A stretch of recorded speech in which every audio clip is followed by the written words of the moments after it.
VNR gold and diamonds సరుకు తక్కువ బంగారం ఎక్కువ. ఇప్పుడు మన వైజాగ్ లో July 24th grand opening.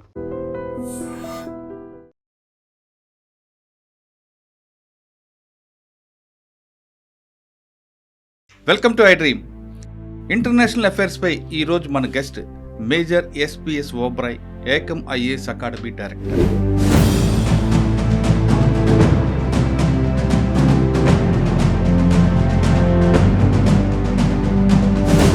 Sindhu జలసంధ్ ఒప్పందం ఏంటి? ఆ ఒప్పందం ఉల్లంఘిస్తే ఖచ్చితంగా భారత్ మీద అటాక్ చేస్తాం, ఆ చేతులు నరుకుతాం, భారత ఒక ఆనకట్టలను బ్లాస్ట్ చేస్తాం అంటూ పాకిస్తాన్ ఇచ్చిన వార్నింగ్గా తీసుకోవాలా? దానికి కౌంటర్గా మనం వేయాలి.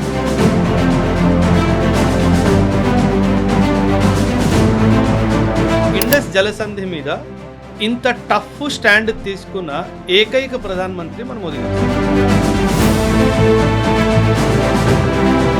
దానివల్ల ఇప్పుడు పాకిస్తాన్లో చాలా తీవ్రమైన అక్యూట్ స్కేర్సిటీ ఆఫ్ వాటర్ ఉంది సార్.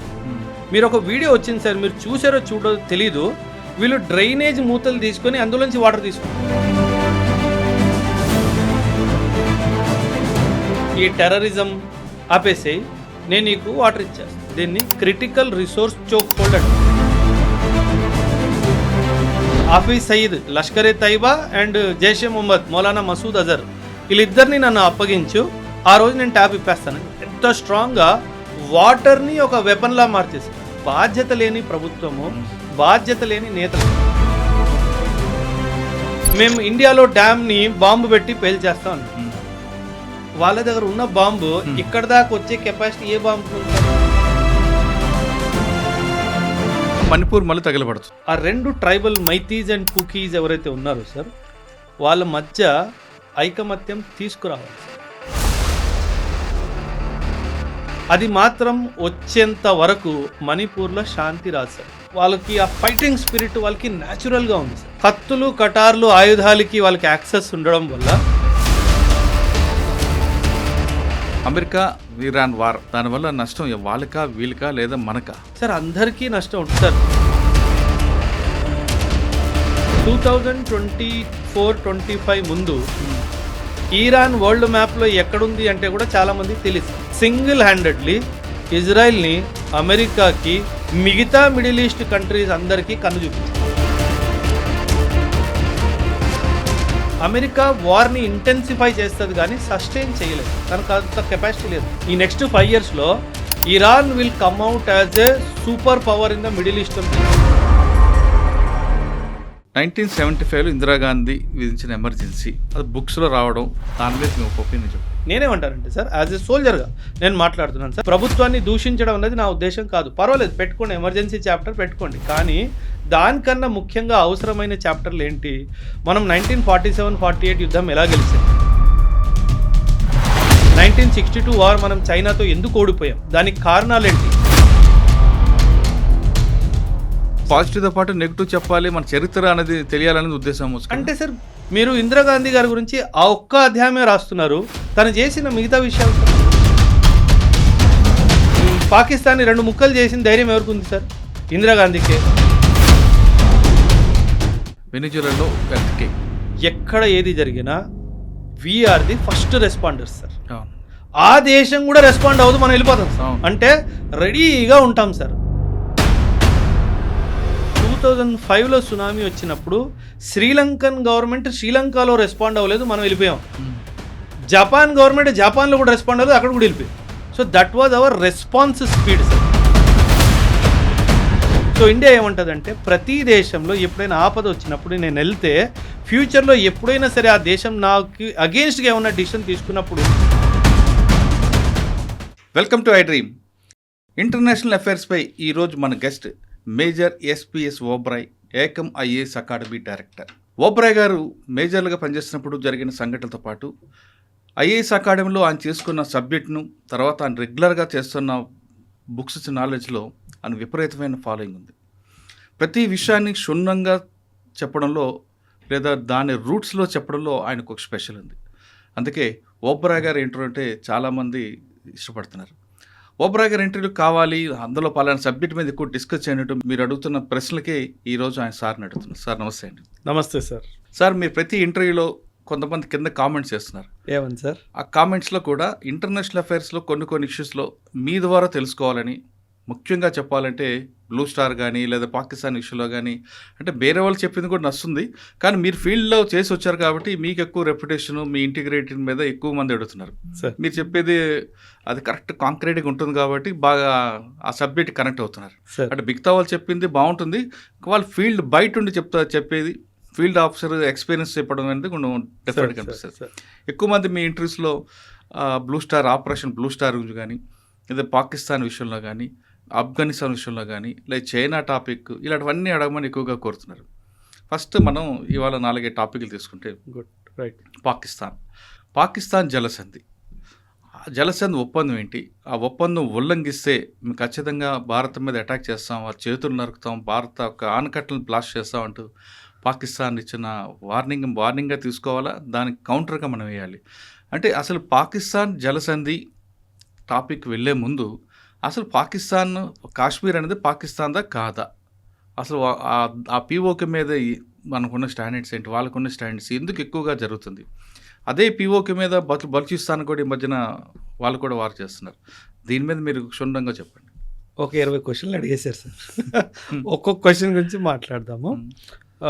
ఆపరేషన్ బ్లూ స్టార్ మీద ఎప్పుడైనా ఒక లాంగ్ వీడియో చేద్దాం. రైట్. అంటే దాని రూట్స్ నుంచి కొన్ని విషయాలు మాట్లాడదాము, ఎందుకు అది జరిగింది. ఎందుకంటే ఎస్పెషలీ ఒక సిక్ లాగా నేను మాట్లాడడం చాలా అవసరం. సో దాని గురించి ఖచ్చితంగా ఫ్యూచర్లో మేబీ నెక్స్ట్ వీక్ ఆ వీడియో చేద్దాం. ఒక ప్రశ్న నేను స్టార్ట్ చేస్తాను సార్. పాకిస్తాన్కి కశ్మీర్ మీద అసలు అధికారం ఏంటి? ఇది బేసిక్ ప్రశ్న సార్. దీనికి అసలు ఏ ప్రమాణమే లేదు సార్. కశ్మీర్ పాకిస్తాన్ది అని పాకిస్తాన్ చెప్పుకోవడానికి పాకిస్తాన్ దగ్గర అసలు ఏ ప్రమాణమే లేదు. కేవలం ఒకే ఒక ప్రమాణం ఉంది సార్. ఏంటంటే 1947లో ఇండియా పాకిస్తాన్ 2 దేశాలుగా విభజించబడ్డాయి సార్. రైట్.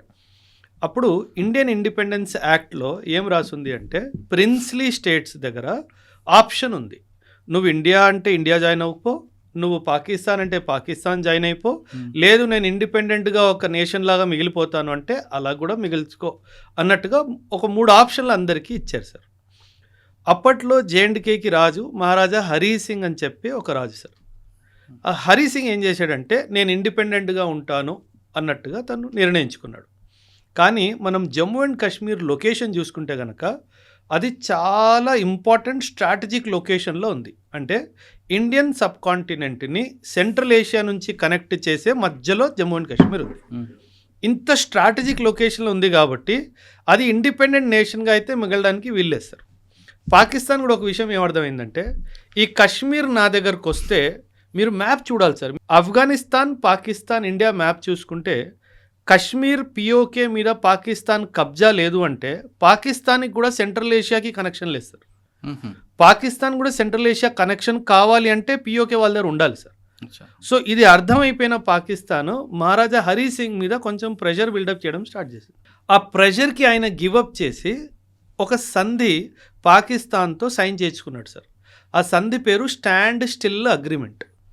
ఏమైందంటే సార్, 1947 నుంచి 1950 వరకు మనందరికీ తెలుసు 563 నుంచి 565 ప్రిన్స్లీ స్టేట్స్ని మనం మన దేశంలో ఇంటిగ్రేట్ చేసుకున్నాము. థ్యాంక్స్ టు సర్దార్ పటేల్ గారు sir. Grand salute to him.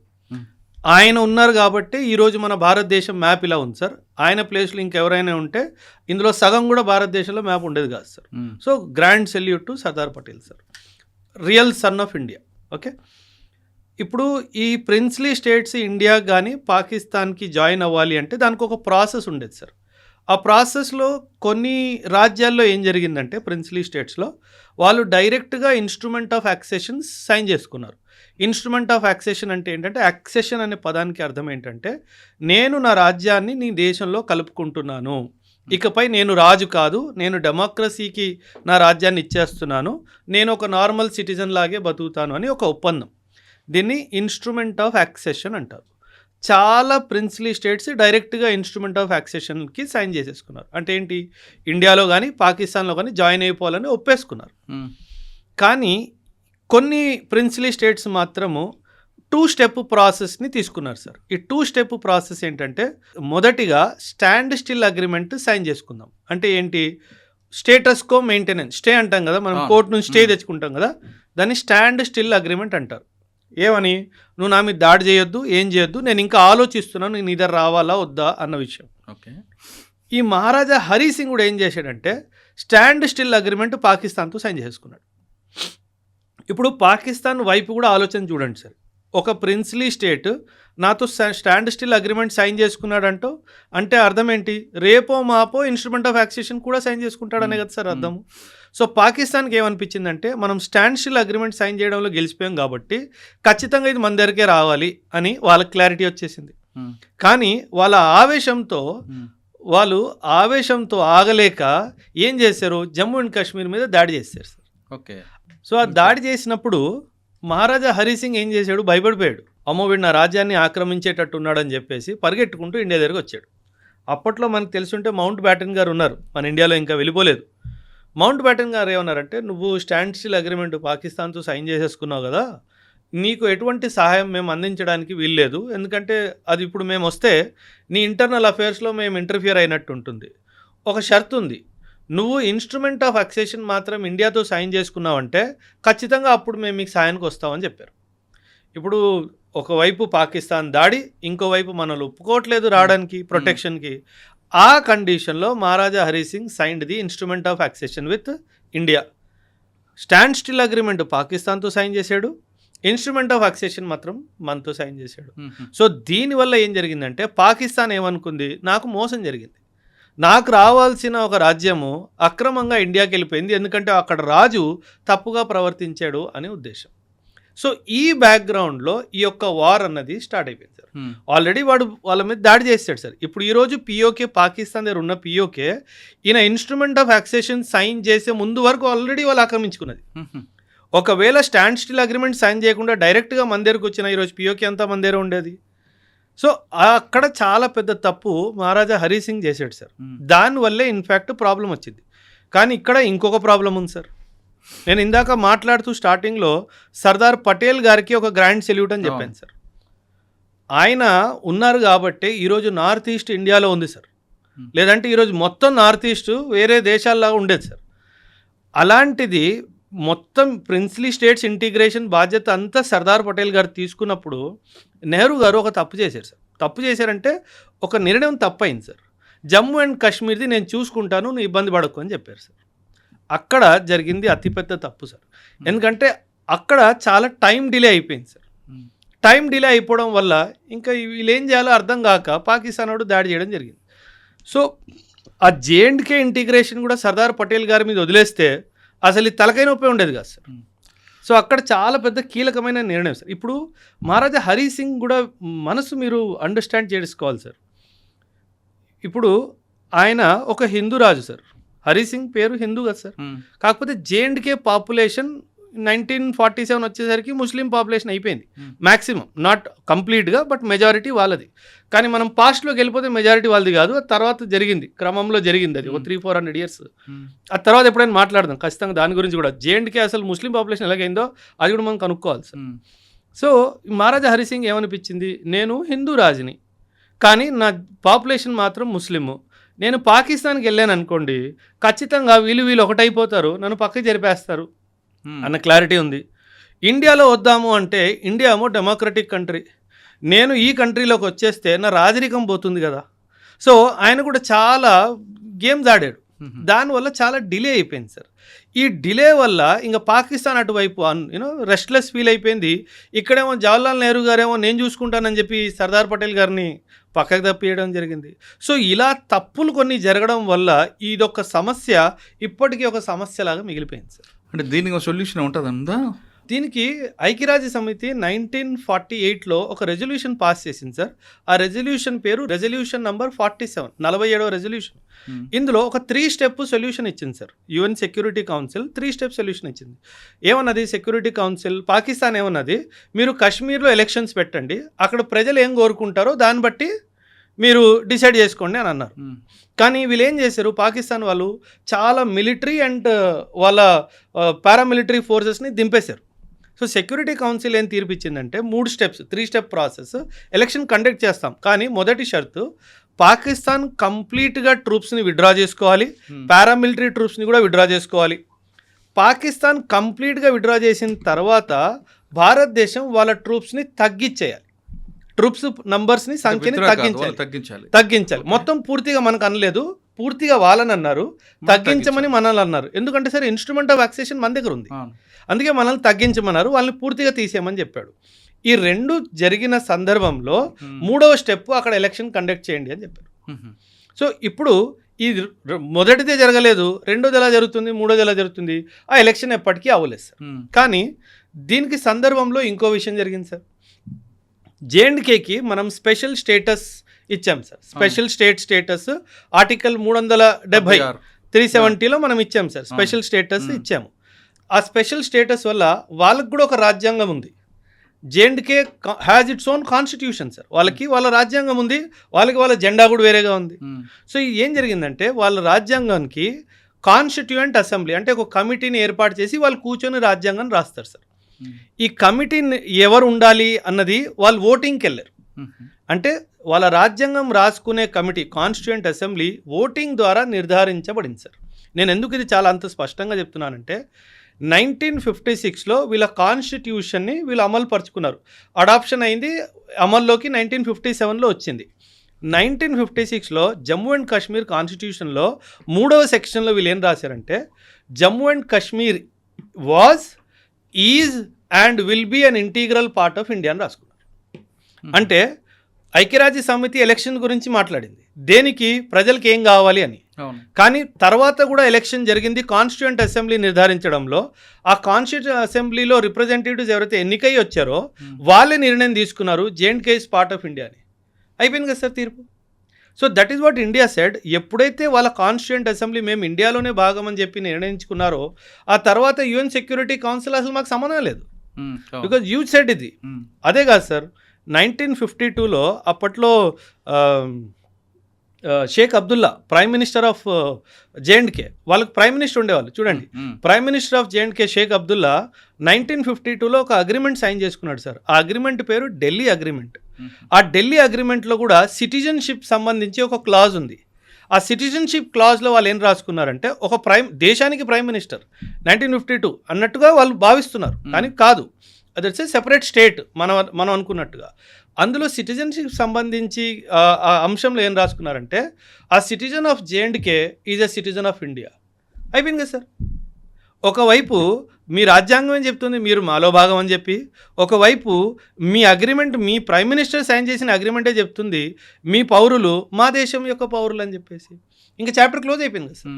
So పౌరులు ఒకవైపు రాజు, ఒకవైపు ప్రధానమంత్రి, ముగ్గురు ద్వారా తెలిసిపోయింది ఏమని, Kashmir wants to be integral part of India. ఇంకా పాకిస్తాన్ ఎవరు, ఇంకా అమెరికా ఎవడు, ఇంకా చైనా వాడు ఎవడు సార్. మరి ఎందుకండి ఈ వివాదం అలా కొనసాగుతూనే ఉంది సార్? అన్నదమ్ముళ్ళు గొడవలు, ప్రాపర్టీ డిస్ప్యూట్స్ 40 సంవత్సరాలు 50 సంవత్సరాలు పోవా సార్ కోర్టుల్లో? అదే సార్. ఇప్పుడు మనం సింధు జలసంధి, ఈ వర్షాలు పడుతున్నాయి కానీ మనకు ఉపయోగం లేని వర్షాలు ఇవి తక్కువ వస్తున్నాయి.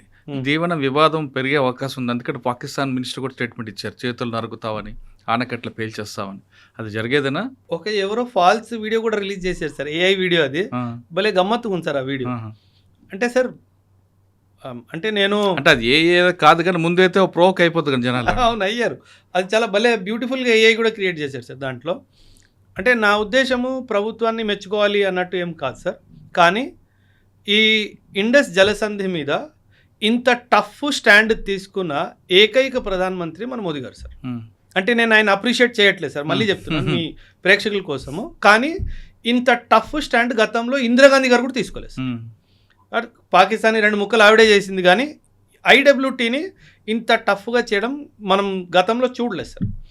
దానివల్ల ఇప్పుడు పాకిస్తాన్లో చాలా తీవ్రమైన అక్యూట్ స్కేర్సిటీ ఆఫ్ వాటర్ ఉంది సార్.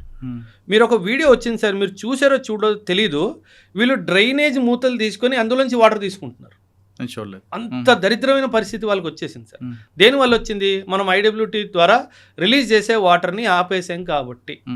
ఇండియా చాలా స్పష్టంగా చెప్పింది సార్, నువ్వు ఈ టెర్రరిజం ఆపేసేయి, నేను నీకు వాటర్ ఇచ్చేస్తా, సింపుల్. దీన్ని జియో పాలిటిక్స్లో ఒక పదం ఉంది సార్, దీన్ని క్రిటికల్ రిసోర్స్ చోక్ హోల్డ్ అంటారు. అంటే మనము WWF మీరు చూస్తే కనుక పీక పట్టేసుకుంటారు కదా, దాన్ని చోక్ హోల్డ్ అంటారు. ఇండియా పాకిస్తాన్ పీక పట్టేసింది. సో వాళ్ళకు ఒక చాలా స్పష్టంగా ఒక సందేశం ఏమిచ్చిందంటే, నీకు నీళ్లు కావాలి అంటే నువ్వు ఈ టెర్రరిజం బిజినెస్ ఆప్.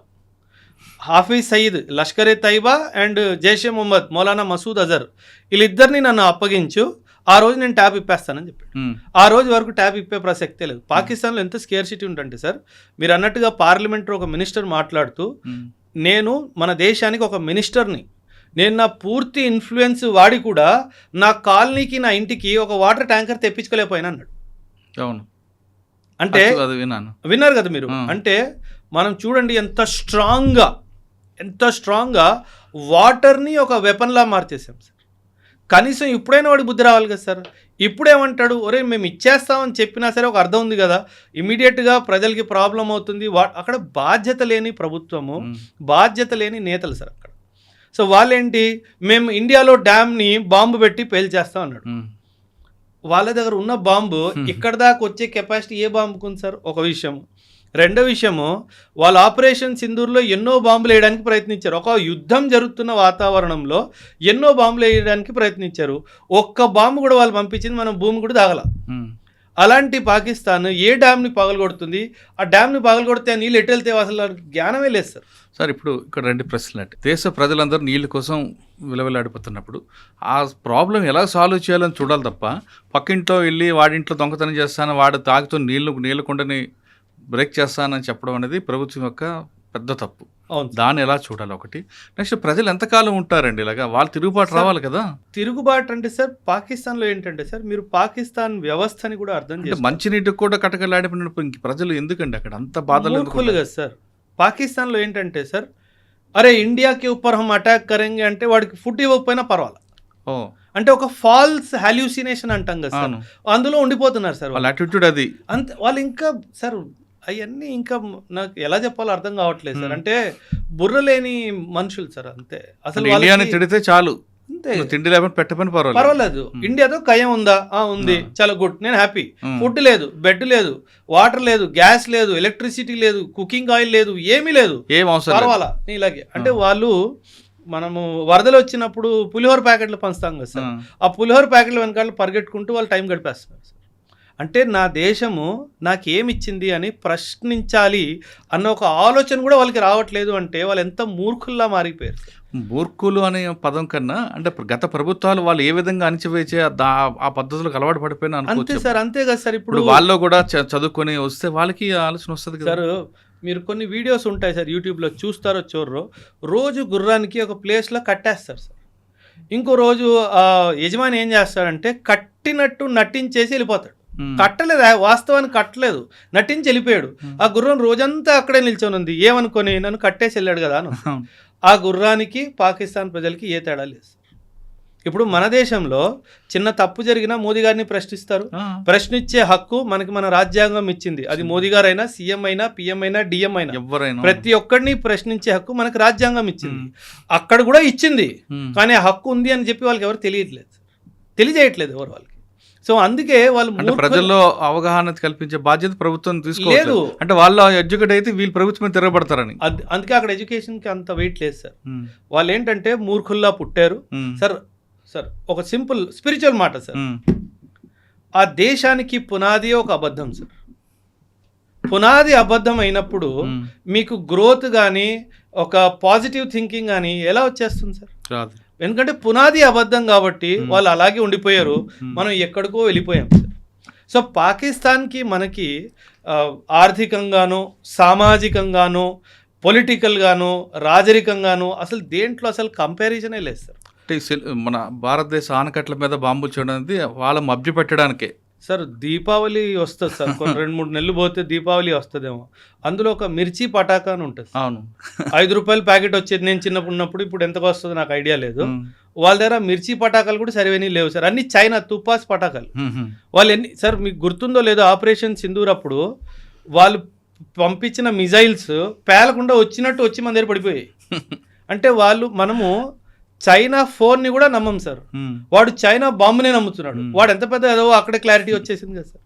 సో వాడు ఏముంది సార్ వాడి దగ్గర. సరే, సింధు జల సంగతి కాస్త పక్కన పెడదాం సార్. ఆఫ్ఘనిస్తాన్కి మన మెడికల్ కిట్లు డ్రోన్లు పంపిస్తున్నాం ఒక ఎలిగేషన్ సార్. నేను ఒక మాట చెప్తున్నా సార్, పాకిస్తాన్ వాళ్ళు ఎలా అంటే సార్, వాళ్ళ లీడర్షిప్ ఎలాగైపోయిందంటే, ఈ రోజు రాత్రి పడుకున్నాము తాగేసి కళ్ళు ఏమొచ్చింది అది వాగేయాలి రేపు పొద్దున్న లేచి.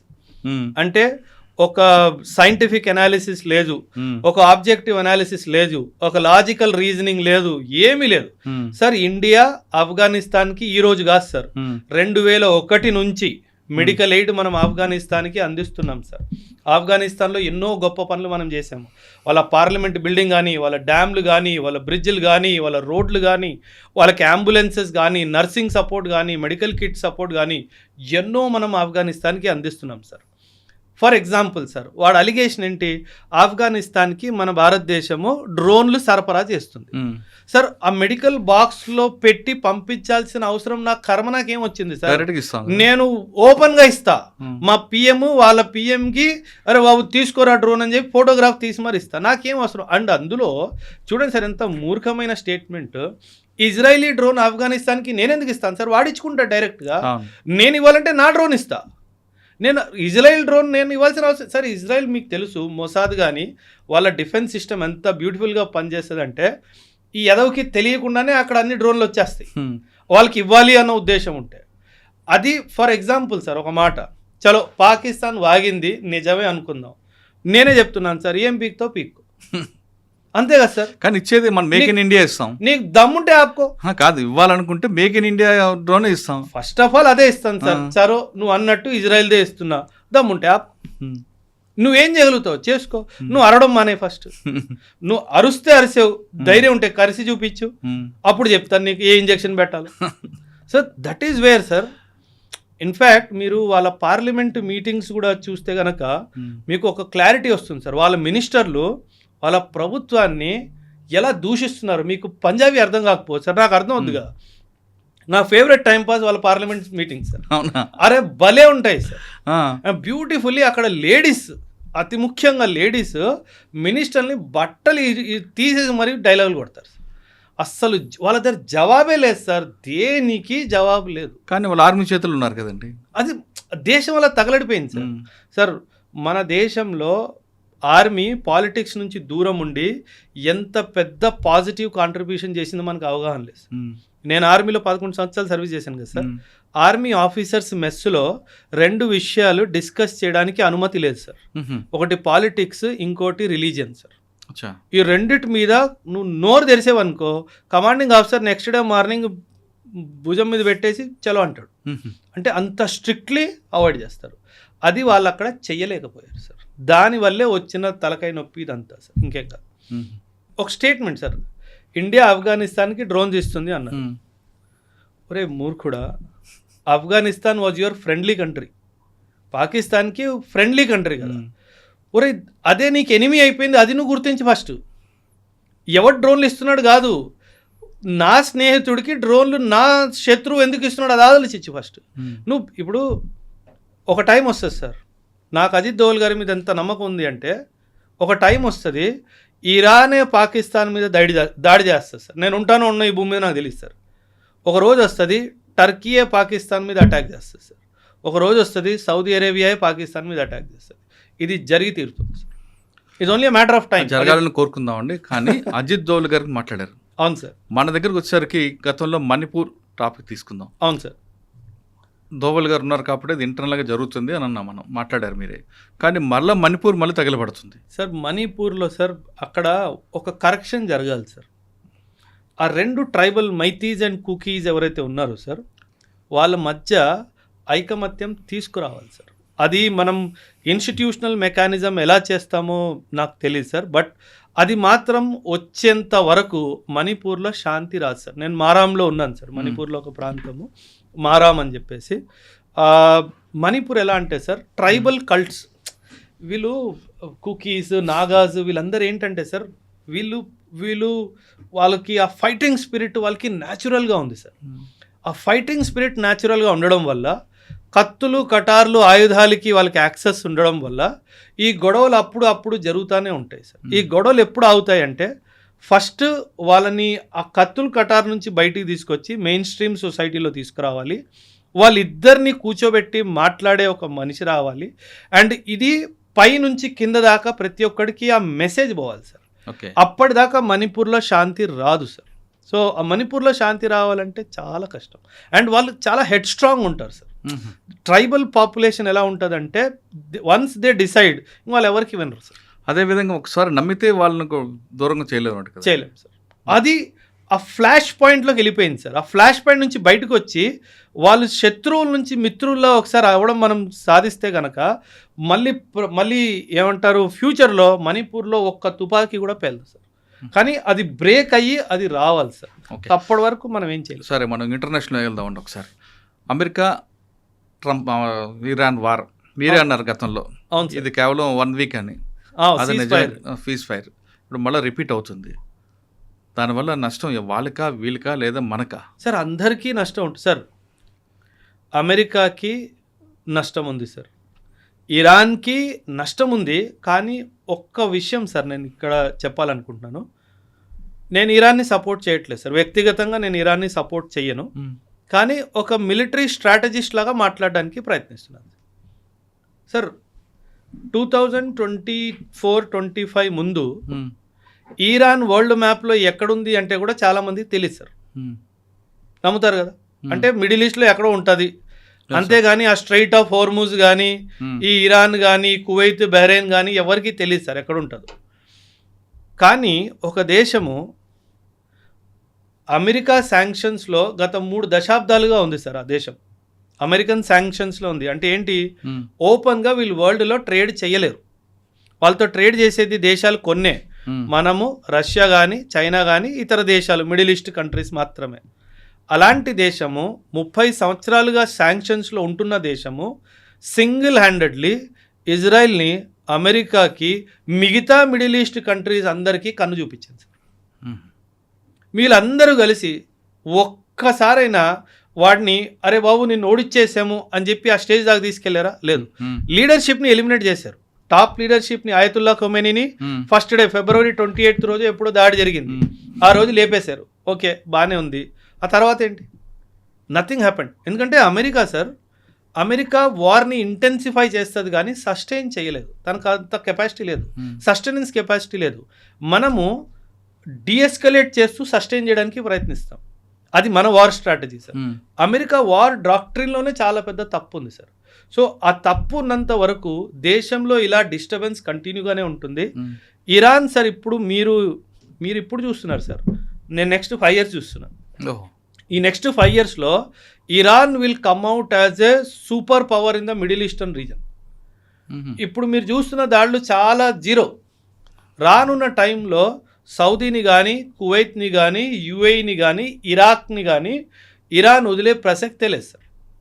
అండ్ వెనక నుంచి రష్యా అండ్ చైనా సపోర్ట్గా ఎప్పుడు ఉంటారు. సో ఇప్పుడు ఏమైంది, పడుకున్న పులికెళ్ళి నువ్వు చెవిలో చేసినట్టుంది.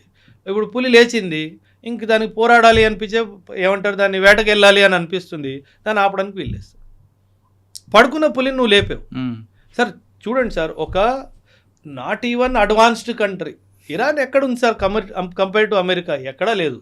Intelligence Israel best, defence forces best, missile systems best, drone systems best, air crafts best, అన్నీ బెస్ట్గా ఉన్నా ఏం చేస్తున్నారు? ఏం చేయలేకపోతున్నారు సార్. కువైత్ మీద ఎన్ని దాడులు జరిగాయి సార్? కువైత్ ఒక్క రిప్లైని ఇవ్వగలిగిందా సార్? యుఏఈ మీద ఎన్ని దాడులు చేసింది సార్ ఇరాన్? ఒక్క రిప్లైని ఇచ్చిందా సార్? ఏం లేదు. అమెరికా అమెరికా ఉద్దేశం ఏంటంటే మిడిల్ ఈస్ట్లో అన్రెస్ట్ క్రియేట్ చేయాలి సార్. ఈ అన్రెస్ట్ ఇప్పుడు సార్ సింపుల్ సార్, నేను ఈరోజు రాత్రి మీ ఇంటి మీద దాడి చేస్తాను అని చెప్పి మీకు వాట్సాప్ మెసేజ్ పెట్టాను. మీరేం చేస్తారు? కాపలాకి మనుషులు పెట్టుకుంటారా పెట్టుకోరా? వెళ్ళి పోలీస్ స్టేషన్ కంప్లైంట్ ఇస్తారా ఇవ్వరా? కాపలాకి మనుషులు పెట్టుకుంటారు, వాళ్ళకి ఆయుధాలు కూడా ఇస్తారు. ఆ ఆయుధాలు ఎక్కడి నుంచి అయినా కొనుక్కోవాలి కదా మీరు. ఈ మిడిల్ ఈస్ట్ దేశాలన్నీ అమెరికా ఉండి కాపలాగా ఉండమని చెప్పి ఆయుధాలు వాడి దగ్గర కొనుక్కుంటున్నారు. మిమ్మల్ని ఆయుధాలు కొనుక్కునేటట్టు చేసింది ఎవరు? నేను అమెరికా. సో అమెరికా ఏం చేస్తుందంటే మిడిల్ ఈస్ట్లో డిస్టర్బెన్స్ క్రియేట్ చేయాలి, ఆ డిస్టర్బెన్స్కి దేశాలు భయపడాలి, ఆ భయంతో నా దగ్గర ఆయుధాలు కొనుక్కోవాలి, వాళ్ళ దేశంలో మిలిటరీ బేస్ ఎస్టాబ్లిష్ చేయడానికి నాకు భూమి ఇవ్వాలి. వాడు కావాల్సింది అదే, వాడు క్రియేట్ చేసుకున్నాడు. మనమేమో ఇరాన్ న్యూక్లియర్ అన్నాం. ఇప్పుడు న్యూస్ పేపర్లో కానీ ఎక్కడైనా సరే న్యూక్లియర్ గురించి అసలు మాట కూడా వస్తుందా? రావట్లేదు. అప్పుడు ఏమీ దొరకలేదు, ఇప్పుడు ఏమీ దొరకలేదు. అంటే అల్టిమేట్ తీసుకుంటే ఆయుధాల కంపెనీ ఓనర్లు బతుకుతున్నారు, అంతే. వాళ్ళ బిజినెస్ పెరుగుతుంది. అమెరికా ముఖ్య ఎకనామిక్ ఇదే కదా సార్, ఆయుధాలే కదా సార్. ఇదంతా ఆయుధాలు అమ్ముకోవడానికి వ్యాపారం సార్. ఈ వ్యాపారం కోసం వరల్డ్ అంతా వీళ్ళు డిస్టర్బ్ చేస్తారు. సో మనం కూడా డిస్టర్బ్ అవుతున్నాము, వరల్డ్ అంతా డిస్టర్బ్ అవుతుంది సార్. ఇంకోటి 1975లో ఇందిరాగాంధీ విధించిన ఎమర్జెన్సీ, అవును సార్, అది బుక్స్లో రావడం, దాని మీద మేము ఒక ఒపీనియన్ చెప్పండి. అమ్మో ఇది పొలిటికల్ సార్, చాలా జాగ్రత్తగా మాట్లాడి జాగ్రత్తగానే మాట్లాడతారు సార్. చాప్టర్ ఏమంటారు, ఎన్సీఆర్టీ క్లాస్ 9 సోషల్ సైన్స్ బుక్లో ఎమర్జెన్సీ చాప్టర్ తీసుకురావాలి అని చెప్పి ఒక కీలకమైన నిర్ణయం తీసుకున్నారు సార్. సార్ మనము అంటే ఇది నా వ్యక్తిగత అభిప్రాయం సార్. మన ఇంట్లో జరిగిన ఒక చెడు సంఘటనని మనం కప్పివేయడానికి, దాచేయడానికి ప్రయత్నిస్తామా, లేకపోతే ఇంటి బయట బోర్డు పెడతామా? ఈ రోజు నా కొడుకు నన్ను కొట్టాడని చెప్పి నాన్న గోడ మీద రాసుకుంటాడు, లోపల పెట్టుకుంటాం, మనం దాన్ని కవరప్ చేయడానికి పెట్టుకుంటాం. నేనేమంటానంటే ఎమర్జెన్సీ గురించి మన పిల్లలకి, రానున్న జనరేషన్కి చెప్పాలి, తప్పేం లేదా, చెప్పాలి, ఖచ్చితంగా చెప్పాలి. ఎందుకంటే అది మన లోకతంత్రంలో ఒక చీకటి అధ్యాయం సార్, కాదనట్లేదు. 75 to 77 అదొక చీకటి అధ్యాయం. దాని గురించి అంత విశ్లేషణగా టెక్స్ట్ బుక్లో రాసి పిల్లలకి చెప్పి దాని ఒక చాప్టర్ క్రియేట్ చేసి ఇండియాలో డెమోక్రసీ ఒకప్పట్లో లేదు, ఇవన్నీ ఎందుకు చెప్పుకోవాలి సార్? అంటే ఇది ఒక పొలిటికల్ అజెండాలా కనిపిస్తుంది. నేనేమంటానంటే సార్, యాజ్ ఎ సోల్జర్గా నేను మాట్లాడుతున్నాను సార్. అగైన్ మళ్ళీ చెప్తున్నాను, ప్రభుత్వాన్ని దూషించడం అనేది నా ఉద్దేశం కాదు. పర్వాలేదు, పెట్టుకోండి, ఎమర్జెన్సీ చాప్టర్ పెట్టుకోండి. కానీ దానికన్నా ముఖ్యంగా అవసరమైన చాప్టర్లు ఏంటి?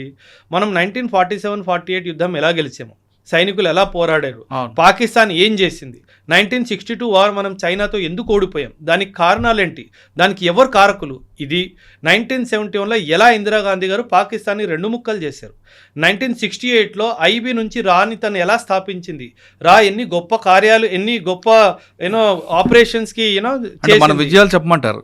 పాజిటివ్గా చెప్పండి సార్. పిల్లలకి నెగటివ్ ఎందుకు చెప్పాలి అంటాను నేను. పిల్లలకి పాజిటివ్తో పాటు నెగిటివ్ చెప్పాలి, మన చరిత్ర అనేది తెలియాలనేది ఉద్దేశం. అంటే సార్ మరీ అంత విడమర్చి సార్. ఇప్పుడు 25th జూన్ 1975 ఈ ఎమర్జెన్సీ డిక్లేర్ చేయడం జరిగింది సార్. 25th జూన్, నాకు డేట్ సరిగ్గా గుర్తుంటే కనుక ప్రతి సంవత్సరం ఆ రోజు దీని గురించి మాట్లాడతారు కదా సార్. మరి పుస్తకాల్లో మరి రాసుకోవాల్సిన అవసరం ఏమొచ్చింది? ఇప్పుడు పొలిటికల్ ఏజ్ ఉందంటారా? కనిపిస్తుంది కదా సార్. ఇప్పుడు మీరు ఇందిరాగాంధీ గారి గురించి ఆ ఒక్క అధ్యాయమే రాస్తున్నారు, తను చేసిన మిగతా విషయాలు సార్. ఈరోజు గురించి మీరు చాలా గొప్పగా మాట్లాడుకుంటున్నారు. ఆ రాని స్థాపించింది ఎవరు సార్? ఇందిరాగాంధీ గారే. సిక్కింని ఇండియాలో యాడ్ చేసింది ఎవరు సార్? ఇందిరాగాంధీ గారే. పాకిస్తాన్ని 2 ముక్కలు చేసిన ధైర్యం ఎవరికి ఉంది సార్? ఇందిరాగాంధీకే. విశ్వస్థాయిలో ఇండియాకి ఒక గుర్తింపు తీసుకొచ్చింది సార్ ఆవిడ. అసలు ఇండియా గుర్తింపే లేదు ఇంటర్నేషనల్ ప్లాట్ఫామ్స్లో, తీసుకొచ్చింది ఆవిడ. ఇవన్నీ ఎందుకు రాయట్లేదు మరి? ఇవన్నీ కూడా రాయండి. అది పొలిటికల్ కదా. That is what sir. అంటే మనం పిల్లలకి సార్, పిల్లలు నేనేమంటానంటే సార్, పిల్లల్ని పొలిటిసైజ్ చేయొద్దు అంటారు. పెద్దగా అయిన తర్వాత ఎలాగో తెలుసుకుంటారు వాళ్ళు. క్లాస్ 9th పిల్లోడికి ఎమర్జెన్సీ గురించి మీరు ఏం సాధిస్తారు చెప్పి? వాడికి ఏం అర్థం అవుతుంది? దాని ఉద్దేశం ఏం అర్థం అవుతుంది? నువ్వు కాలేజీలో పెట్టావంటే ఒక అర్థం ఉంది, ఓకే, వాడు డిబేట్ చేస్తాడు, డిస్కషన్లు చేస్తాడు. క్లాస్ 8th క్లాస్ 9th వాడికి దాని ఇంటెన్సిటీ కూడా అర్థం కాదే. అసలు వాడికి డెమోక్రసీ అంటే ఏమనుకుంటాడు? Government for the people, of the people. ఎందుకు అనుకోవాలి? ఇందిరాగాంధీకి అప్పుడున్న ఇందిరాగాంధీకి మీద నెగిటివ్ అనేది చిన్నప్పటి నుంచి మనుషుల పిల్లల్లో క్రియేట్ చేయడం అనుకోవచ్చు కదా. అంతగా ఉండదు సార్. అంటే పిల్లలు ఇవన్నీ అంత పెద్దగా పట్టించి సార్. పాలిటిక్స్ ఆ ఏజ్ లో రాదు సార్. నెగిటివ్ మైండ్ సెట్ ని ఎలా డెవలప్ చేయడం కదా, అదొక సార్. అదే పిల్లవాడు పెద్దగా అయిన తర్వాత ఇందిరాగాంధీ గురించి పాజిటివ్ గా కూడా చదువుతాడు కదా. దాన్ని అప్పుడు ఎవరు ఆపలేము కదా. సో నేనేమంటానంటే సార్, ఇప్పుడు 1962 వార్ ఉంది సార్, మనం ఓడిపోయాం కదా సార్. 1962 వార్ మనం ఓడిపోయాం సార్. మన దురదృష్టం ఏంటంటే ఎక్కడైతే మనం ఓడిపోయామో దాని గురించి ఎక్కువ మాట్లాడతాం, ఎక్కడైతే గెలిచామో దాని గురించి ఎవడు మాట్లాడు.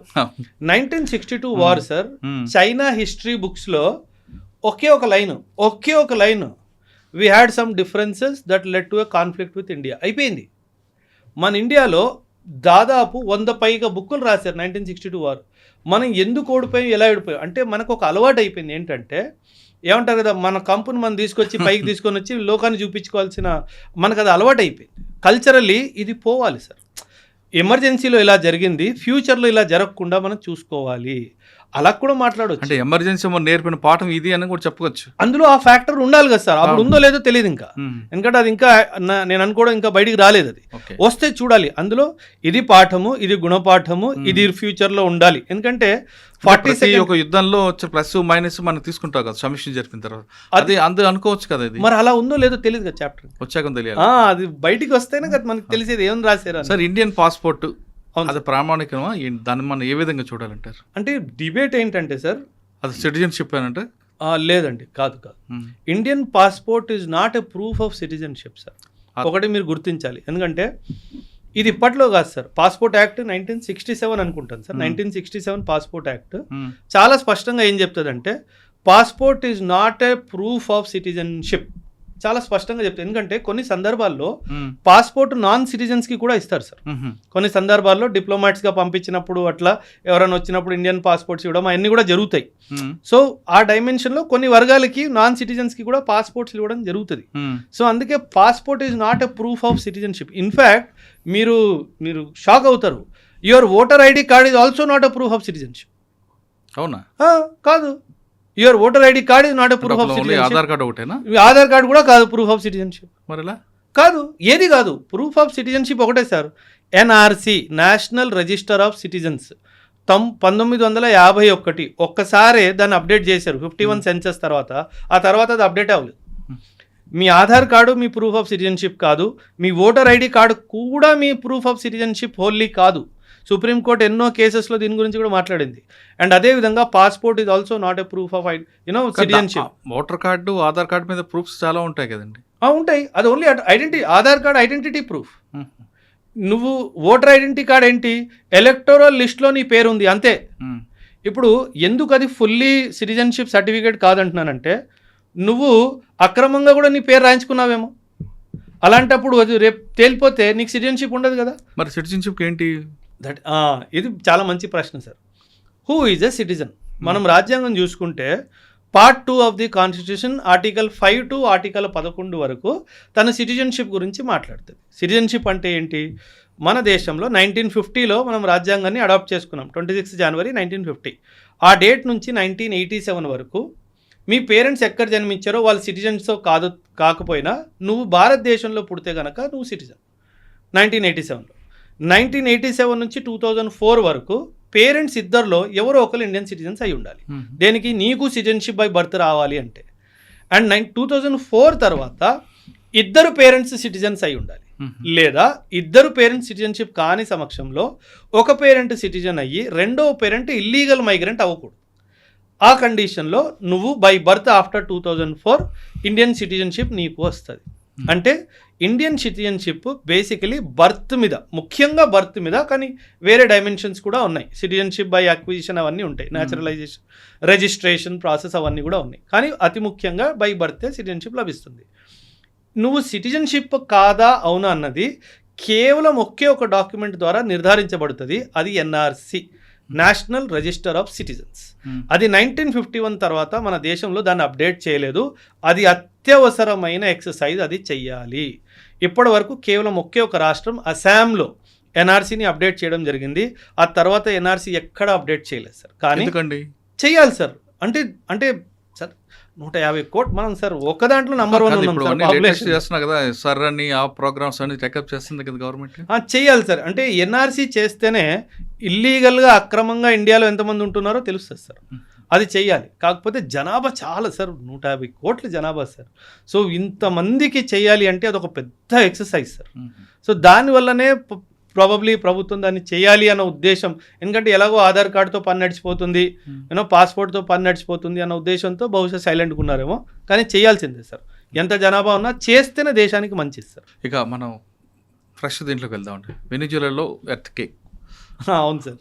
దాని మీద పాపం ఇన్ఫ్యాక్ట్ ఈరోజు కూడా హెడ్లైన్స్ 188 మంది చనిపోయారు సార్ ఆ ఎర్త్క్వేక్లో. సార్ 188 ఏంటండి, అసలు వేలకు వేలు ఉన్నారు కదా. ఉన్నారు అంటే కన్ఫర్మ్డ్ డెత్స్ 188 కన్ఫర్మ్ డెత్స్ అయ్యాయి సార్. మన ప్రభుత్వం వాళ్ళకి డిజాస్టర్ రిలీఫ్ మెటీరియల్ పంపించింది సార్. సార్ ఒక్క విషయంలో నా దేశానికి నేను గ్రాండ్ సెల్యూట్ సార్. ఎక్కడ ఏది జరిగినా we are the first responders sir. ఆ దేశం కూడా రెస్పాండ్ అవుతూ మనం వెళ్ళిపోతాం సార్. అంటే రెడీగా ఉంటాం సార్. ఎక్కడ ఏం ఆపద వస్తుందో మన వాళ్ళు అక్కడికి వెళ్ళిపోతారు. సార్ మీరు ఏమంటారు, షాక్ అవుతారు సార్. 2005లో సునామీ వచ్చినప్పుడు, ఆ 2005లో సునామీ వచ్చినప్పుడు శ్రీలంకన్ గవర్నమెంట్ శ్రీలంకలో రెస్పాండ్ అవ్వలేదు, మనం వెళ్ళిపోయాం అక్కడ. జపాన్ గవర్నమెంట్ జపాన్లో కూడా రెస్పాండ్ అవ్వలేదు, అక్కడ కూడా వెళ్ళిపోయాం. So that was our response speed sir. 2005 ఏమంటారు, మనం ఏదైతే ఏమంటారు సునామీలో రెస్పాన్స్ ఇచ్చామో సార్, అవన్నీ పక్కన పెట్టండి సార్. వెనిజులా మనకి 14,000 కిలోమీటర్ల దూరం ఉంది సార్, పక్కన లేదు. 14,000 కిలోమీటర్స్ దూరంలో ఉంది సార్, అక్కడ కూడా వెళ్ళిపోయాం సార్. దీన్ని కూడా చాలామంది క్రిటిసైజ్ చేశారు, మనకేం అవసరమో అనేసి. సార్ మనము ఒక culturally rich country sir, and మన ఇండియన్ ఫారిన్ పాలసీలో డిజాస్టర్ రెస్పాన్స్ అనేది ఒక కీలకమైన పిల్లర్ సార్. దాన్ని సాఫ్ట్ పవర్ టూల్ అంటారు సార్. అంటే మనము సార్ ఎప్పుడైనా సరే మీరు ఆపదలో ఉన్నారు సార్, నేను వచ్చి మిమ్మల్ని ఆదుకున్నాను సార్, నా ప్రతి మీ భావన ఎలా ఉంటుంది సార్ ఫ్యూచర్లో? అరే టైంకి వచ్చినప్పుడు నన్ను ఓబ్రాయ్ ఆదుకున్నాడు, నాకు మీరు తిరిగి ఏం చేయకపోయినా నా ప్రతి మీకు ఒక పాజిటివ్ ఫీలింగే కదా ఉంటుంది. సో ఇండియా ఏమంటుందంటే, ప్రతి దేశంలో ఎప్పుడైనా ఆపద వచ్చినప్పుడు నేను వెళ్తే ఫ్యూచర్లో ఎప్పుడైనా సరే ఆ దేశం నాకు అగెయిన్స్ట్గా ఏమన్నా డిసిషన్ తీసుకున్నప్పుడు మనస్సాక్షికైనా ఒక్కసారి వాడు గుర్తొస్తుంది, అరే అవసరం ఉన్నప్పుడు ఈడే కదా మనతో నిల్చున్నాడు అని. ఆ డైమెన్షన్లో దాన్ని మనం ఒక సాఫ్ట్ పవర్ టూల్ లాగా మన దేశం కోసం వాడతాం సార్. దాన్ని కూడా మన వాళ్ళు క్రిటిసైజ్ చేసేస్తారు, నీకేం అవసరము, నువ్వు అక్కడ నుంచి ఇప్పుడు నీకు ఆయిల్ కావాలా అందుకేనా నువ్వు అక్కడికి వెళ్ళావు. సార్ వెనిజులాలో ఆయిల్ కంట్రోల్ చేసేది అమెరికా సార్. ఆ నికోలస్ మదూరో గారిని లేపుకెళ్ళిపోయారు కదా సార్, అప్పటి నుంచి ఆ వెనిజులాను ఆయిల్ కంట్రోల్ చేసేది ఎవరు సార్? అమెరికాని కంట్రోల్ చేసేది ట్రంప్. వాడు బుర్రలేని నడుస్తుంది, ఎవడికి తెలియదు. సో మనం ఎలా వెనిజులాలో ఆయిల్ మనకు వచ్చేస్తుందని భావిస్తున్నాం సార్? అది రాదు సార్. సో ఏంటంటే సార్, ప్రతిదాన్ని జియో పొలిటికల్ కోణంలోనే కాకుండా హ్యుమానిటేరియన్ కోణంలో కూడా చూడాలి సార్. అప్పుడే కదా సార్, సార్ మనిషి అంటే ఏంటి సార్? హ్యుమానిటీయే కదా సార్. ఇక్కడ కూడా పాలిటిక్స్ చేస్తే మరి దరిద్రంగా ఉండదు సార్. భూకంపాలు కానీ ఇటువంటి ప్రమాదాలు వచ్చినప్పుడు అది మానవతా హృదయంతో చేస్తాం తప్ప దీన్ని కూడా పొలిటికల్ చేయదంటున్నారు ఓబ్రాయ్ గారు. ఆయన చెప్తుంది అంటే ఈ రోజు కాదు రేపైనా మనకేమైనా కష్టం వస్తే ఆ దేశాల్లో మనకు ఆదుకోపోయినా మన గురించి ఆలోచిస్తారు కాబట్టి ఆ కోణంలో మనం చూడాలంటూ వెనిజులా భూకంపం మీద మన సహాయం గురించి ఓబ్రాయ్ గారు చెప్తున్నారు. మీరందరూ కోరుకున్నట్లుగా బ్లూ స్టార్ మీద ఓబ్రాయ్ గారితో నెక్స్ట్ వీక్ ఉంటుంది. అంతవరకు సెలవు. Thank you sir, thank you very much. I dreams, this police diaries is something very, very valuable towards that. I must really appreciate Murali, your insights. I dreams founder and CEO చిన్న వాసుదేవ్ రెడ్డి గారితో Muralidhar crime stories చాలా famous అయిపోయినాయి. Gautam Savan garu and Satyanar sir. Well done. I congratulate him for doing so well, and I congratulate him his boss also.